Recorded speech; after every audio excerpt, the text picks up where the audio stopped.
As government officials and governors discuss security around schools in northern Nigeria due to abductions and security threats, Governor El-Rufai of Kaduna insists bandits must be totally wiped out of the forests. And Governor Rotimi Akeredolu wins again in the Ondo governorship election race, this time at the tribunal.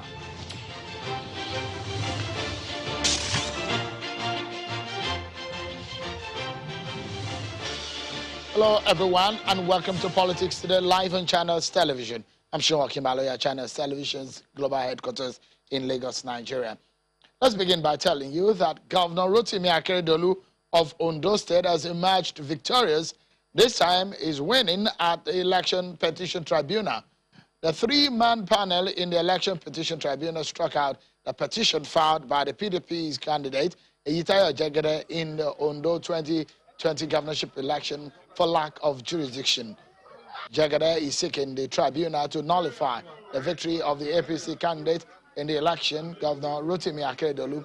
The two men have reacted to the outcome of the tribunal's judgment. I use this opportunity again to thank the people of this state for the confidence they have reposed in us. The people have spoken, and I know that they cannot be wrong.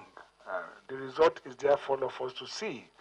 It is a victory for all time. Eyitayo Jegede SAN, I want to call on him and implore him. Let us join hands together. There's no need for litigation.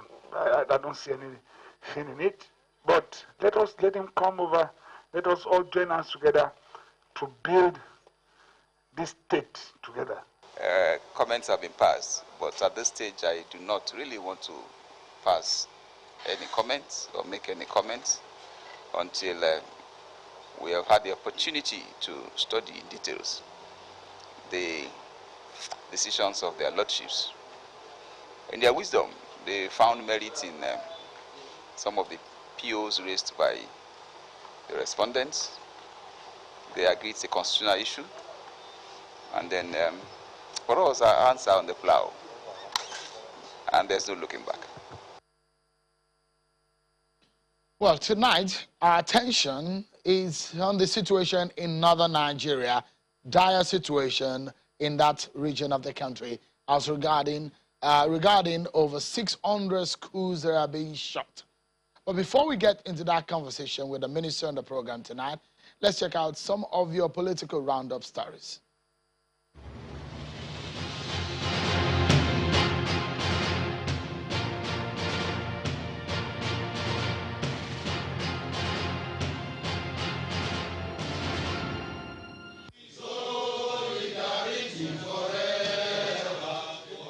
Members of the Judiciary Staff Union of Nigeria, JUSUN, have staged a walkout from the reconciliation meeting with the federal government and representatives of the state governors.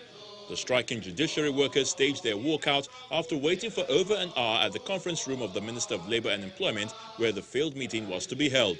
The workers, who sang solidarity songs as they left the conference room of the Minister of Labour, refused to listen to pleas from the Permanent Secretary, who informed them that the minister was holding a meeting with the government team in his office.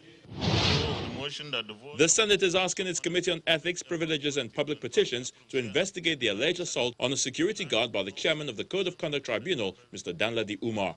This was the decision after a federal lawmaker from Plateau State, Senator Stephanus Gyang, submitted a petition to the upper chamber on behalf of the victim, Clement Sagwak. The Committee on Ethics is to investigate and report in 4 weeks' time.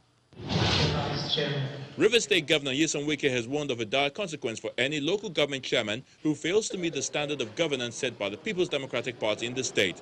Governor Wike made this known when the newly elected chairman in last Saturday's local government election in the state paid him a thank-you visit at the government house in Port Harcourt. He says the chairmen risk impeachment if they indulge in corruption, marginalize their deputies and appointees, or fail to deliver the dividends of democracy. Don't just come and stay after every allocation. You got treasurer. Remove this, then pay the ones. It does not work that way. And the office of the Independent National Electoral Commission, INEC, in Kano State has been gutted by fire in the early hours of today. The data processing unit of the office was burnt down to the ground. The main building is, however, intact as the Kano Fire Service tries to put out the fire. Well, it's difficult to say exactly what caused the fire now, but we suspect it must have started from an air conditioner.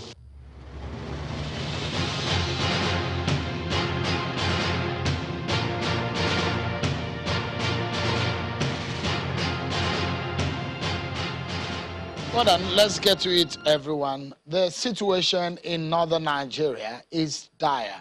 Over 10 million children of school age are not in school. A report recently by the United Nations International Children's Emergency Fund, UNICEF, says 1 in every 5 of the world's out-of-school children is in Nigeria. The sad scenario of out-of-school children is worsened now by recent bandit attacks on schools, and the number of schools already shut in the northern part of the country in recent time is now put at over 600 in 6 northern states over the fear of attacks and abduction of pupils and members of staff. Today, stakeholders including governors, ministers in the federal cabinet, security agencies, and members of the National Assembly met to discuss on how to fashion out strategies to finance safe schools nationwide. The new move came up due to the recent abduction of students in some schools in northern Nigeria. Let me allow you to listen to some of the submissions of the speakers at the conference which held today in Abuja. And the Governor of Central Bank, I appeal to you to reconsider your positions on resumption of deductions of debt, states or either the Central Bank of Nigeria or Government of Nigeria is key and fundamental, because by the time you begin these deductions, it means that all of our incomes and revenues are going to go down. And these challenges are still with us. They have not left us. We are supporting the police. Our revenues are not IGR is dwindling because of COVID-19 and all of this. So I appeal that on behalf of the Nigerian governors, that the Federal Ministry of Finance and the Central Bank should reconsider their position and ensure that we remain strong in funding so that we can continue to make sure that our schools are not only safe, secure, but we maintain our children in schools and their education continues. Our unanimous position is what is needed now is to wipe out the bandits. We must go into this forest. Nobody living in that forest is innocent, and just kill them all. It is the only way to end this. We are going to develop a plan and cost the plan. So I can't tell you how much is required, because this plan will be not just a national plan like was done in the past, but a plan that goes down to the state, to the local governments and community level. But I can tell you what it will cost us if we don't keep our schools safe. It will cost us at least 32 billion per annum if we don't keep our schools safe. So some analysis has been done, and there are some numbers that have been released as to what is the cost. And then also, when you invest in securing a child and they acquire an education, for every $2 you invest in a child, you can get a contribution to GDP of up to $20. Trust me, what it will cost this country, aside the monetary terms, is more than 32 billion naira. It will cost us the future of some of these children. It will also cost us security of this country in the years to come. Let's get some answers and way forward to the concerns over the worrying situation in that region. I have joining me tonight from our Abuja studio the Honorable Minister of State for Education, Mr. Emeka Nwajuba. Thank you, Honorable Minister, for coming tonight on the program. Let's begin the conversation by first asking you about the state of the schools. We understand that over 600 of these schools are now closed down for fear of abductions and attacks by these bandits. Tell us, when are they likely to be reopened? Good evening, Shemun, and good evening, Nigerians. Thank you for having us. We had this program in the morning led by the Ministry of Finance on financing safe schools around the country. We did resolve to take up a template to work all this, on all the matters around it. Well, specific to your question as to 600 schools closed around northern Nigeria, I think that may be a little bit less than that, but a few schools are not necessarily shut. What measures have been taken in some states, like Sokoto State Government pointed out today, is the merger of schools that are considered to be relatively unsafe. If you look at some of the analysis that the governor of Kaduna State profiled, include what had been done with risk assessment of each school. And each school, we found out that relative to what they do, some schools are considered a little bit more safe than others, especially in Kaduna State, where they've done an assessment as to response time from when an attack is instituted to when there can be some response. So it's relatively understood that schools that are in remote locations are a little bit more prone to attacks, especially when they are boarding houses. And those schools have boarding houses. And then some schools that, because girls are a little bit more targeted than boys. And relative to others, those are the schools that were isolated and asked to either merge with facilities where could accommodate them or turn them into day schools where they could be. But the total number of schools that are not functioning at the moment is a little bit under 200. But the many of those schools in that part of the country which can be run alongside other schools where they can be relocated have already been done. And using the combined system of mergers, deboarding, and resegregations, schools have remained open and been managed along those lines. Where we think schools can't stay open for as much as we want it or in the way we want it, the governors have met and reviewed all of them themselves. And with the schools that are federal government college owned, which we felt could be merged, have already been merged since from 2014, when the first attacks started at Chibok. And federal government colleges in Mongono and Maiduguri have been merged. Those that some of the secondary students there have been relocated to different schools around the 42, 43 federal government colleges that are owned by the federal government around the northern states, and they're still all working. As a question as to when they will then be reopened, the conditions that have led to these closures or the mergers or these measures are continuing. And the federal government is taking active steps because, like we all agreed today at the summit, safety of the country preludes safety of schools. So one leads to the other in some sort of way because once the schools are safe, then our country is safe. Once the society itself is safe, then it is safe to go to school. So all the military establishment of the country were also assembled with us this morning, and we all agreed in a united way to keep working towards making sure that the country itself is safe everywhere so that schools will be safe everywhere. And as long as the threats continue, we are aware that some of the attacks are meant to stop the idea of going to school at all. And that is behind the fact, the motivation by governors that we will not stop schooling. We must continue because stopping schooling is suicidal for the country. And you've heard the cost, as Minister of Finance did elaborate in the pitch that she gave opening this speech. But if you look at everything all together, the country is making serious efforts and battling this as much as they can and stepping up the ability to respond. And therefore, we think relative to timing, in a very short period, the military is already getting on top of all of it. We know that The security situation can't just be solved with bombs and bullets.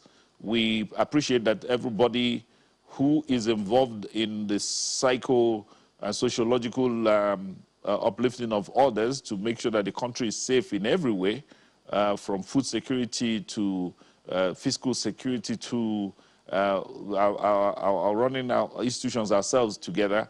All of us are on the same page. All right, so Minister, today's conference we're due for a break. Really analyze what it will cost to do this, and that's what we're going to try to keep up.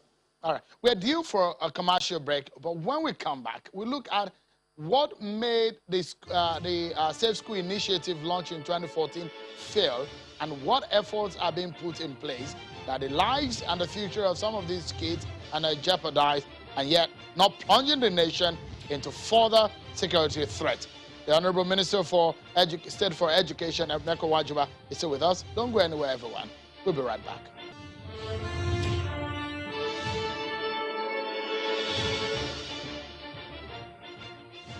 Thank you, everyone, for staying with us. We're talking about the situation in northern Nigeria, where bandits have scared school pupils and teachers and families of some of these school children away from school, leading to a situation where several of these schools are being shut. The Honorable Minister for State for Education, Emeka Nwajuba, is our guest tonight on the program, and he's in our Abuja studio. Let's get back to the conversation. I have several questions for you within the few minutes that we have left on the program. You spoke about the Safe School Initiatives. It was launched in 2014 following the abduction of over 200 schoolgirls in Chibok and Borno State, but it appears it has failed. The government has been blamed for the failure. How do you respond to that? Well, Shegun, I don't think it has failed. I think it went into some sort of hiatus because what the funds that were assembled in 2014 were meant to achieve were actually achieved. That was meant to pay for the relocation of many of the girls and boys in the schools that were felt at the time to be under threat. And those were achieved, largely so. And like I said, relocated into about the 43 or thereabout federal colleges we own in the northern Nigeria and the rest of the states. There are key things to look at how this has come about. The funds were meant largely to address the issues at the time. But since then, new issues have evolved. And these include what the governors now agree to look at. One is, in northern Nigeria, you need to appreciate that originally concepts around schools were not about fencing them. Nobody thought this will get to this stage. But if you look at a state like Adamawa State, Adamawa State is a huge state with 21 local governments, over 105 districts. Or you look at a place like Kaduna State with over 500 secondary schools, because the majority of these targets are in secondary schools. So now, if you look at all of them, you probably find that very few of these schools are fenced. That may not necessarily be the case everywhere. It may be in Sokoto, some of the schools themselves are already fenced, but like the governor said today, but these were not issues at the time. So the evolving security threat around the country is a little bit at the root of saying what next needs to be done. The funds that were raised at the time and in partnership with the private sector addressed some of the issues that were identified at the time. There are new and evolving, it's a society where we live in a society, new issues will always crop up. We're an evolving society, and this is what we have now evoluted into. And we see that this is what our challenge currently is. And we are summoning this summit in order to be able to address them. And all players and the stakeholders in the country's security apparatus and the education sector are all gathered alongside our friends in the private sector. The private sector to provide some guidance as to what they can do and what they cannot do, and government will provide some guidance on what you can do and cannot do. You've heard the governor of Sokoto State appeal to the CBN not to make deductions now, since this is a dire period for everybody, as they will need all of the resources to be able to confront what the specific needs of now are and what we project to be the specific needs of the future. But nothing happened to the funds then. They were relative to the time. And in 2014, with the attack on Chibok girls, that was addressed and immediate measures were taken. When our schools were attacked at Buni Yaji, we quickly addressed that. When schools were attacked in Chibok, we was addressed. And those are what were done with that period. We are evolving into a new period, and we've seen what has happened. We're now looking at mass abductions, no longer targeted abductions. And as different from, if you look at schools that are like Afara in the forestry school in Afara, which was not a school that you would think that bandits would normally attack. This is not a secondary school. This is almost like a post-secondary institution, one of our tertiary institutions. And it's also in town. It's not one of the ones that we consider as schools that were vulnerable, being in remote locations. So if you look at all of that, you see that there's an evolving pattern around this. And the people who were attacking in 2014 are no longer the same, not in the same frame as those attacking the schools. Minister, the bandits now So let me, if I may quickly come in, because there are a few other issues that I'd like you to touch on before you go tonight. And part of it is, I'm imagining as a parent also, what is going on in the minds of some of these kids who are at home. It's sad enough that we have a bad situation of out-of-school children. This is now added to it. For some of these kids, we will feel that the nation has failed them, we have failed them, they feel that the government may have failed them. How does this government handle this situation where, in the feeling of these young Nigerians, they feel that the promises of the government has not been kept in terms of keeping them safe? Well, Shehu, I would tell you, truly speaking, that I'm as worried as the next parent. All my children are in public schools in Nigeria. So I can tell you, no father, no mother would want this. Nobody wants this. We are as worried as the next person. And I can tell you for free, my elder brother, the Minister of Education, Madamu Adamu, or the Mr. President himself, is as worried as anybody else. And we don't want this. And this came out truly today. Minister of Women Affairs told us how mothers feel, and everybody is concerned. And I want to reassure Nigerian children that we are here for them. That's what we do. This is 7 o'clock in the night. We are still at it. I'll leave here. I'll go keep working at it. This is what we do. But we want everybody to understand that this is work that all of us need to do together. The security chiefs told us today, and we all agree, that security is everybody's business. Report what you hear. Please, wherever the communities are at the base of this, because when we talk about policing cannot rise above what the communities are agreed that they should do. So if people do not report movements, do not report people moving differently or where these people are, the response would be different. The military and the police structure, the civil defense structure, has done a lot of work. If you look at the presentations of the Ministry of Interior today, the Honorable Minister of Interior, His Excellency Aregbe Shola, through the Civil Defense Chief who represented him, provided a calligraphic position on which schools, only 17,000 schools in Nigeria can be said to be completely fenced in some way. We have relative to that almost 67,000 that are fenced and so on. So you have a full field. All right. Now, how do you find resources to do the work that that's what this issue is at the moment, and that's what this conference that the Federal Ministry put together is about. All right. So beyond fencing, I mean, the Safe School Initiative has a long list of the procedure to get the schools children safe, which we may not be able to go into. But on our closing moments that I would like you to touch on, critically, are two issues. One is the fact that these kids in the northern parts of the country are definitely left behind because of the sad incidents in the region. The school curriculum or the calendar won't wait for them. Will it? How does the Ministry of Education rescue the situation to ensure these innocent kids don't lose out? And also, if you can just merge that on the specific strategy of the federal government under President Buhari in keeping our schools, especially in northern Nigeria, safer.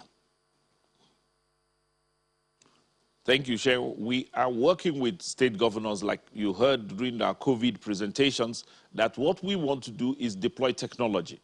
Many states have already deployed technology to ensure that those who may miss school from in any way are kept abreast of what they should learn. And then we're able to deal with them, especially those in our exit years or the work years. All of that's going on in northern Nigeria. Governors are doing a terrific job with that. We are assisting them the more we can with curriculum and improving on learning skills. All of that is available. The government of President Muhammad Buhari has ensured that everything we need in order to be able to do this is made available. And governors are cooperating with that. What the challenge is with almost physical security, because in the absence of physical security, people feel threatened, and that's what leads to some of the dropouts that you've mentioned. The federal government is also, through the Ministry of Humanitarian Affairs, also addressing that through a different program called the Alternate School Program. They will do that, and the Humanitarian Affairs Ministry is handling that. But those in our schools, we want to first of all secure that those and ensure that they are safe. We want safety for our teachers. We want safety for our students. We want safety and assurance for parents to understand that this choice you've made in sending your child to school, to be able to train this child to become useful manpower for our country. We need these children to be in school so that we can have the workforce for tomorrow.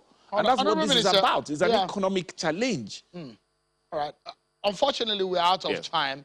But I must sincerely thank you for some of the thoughts and the impressions that you have given tonight as on the issues on the table regarding the safety of our schools, especially in northern Nigeria. Thank you so much, Honorable Minister for State for Education, Emeka Nwajuba.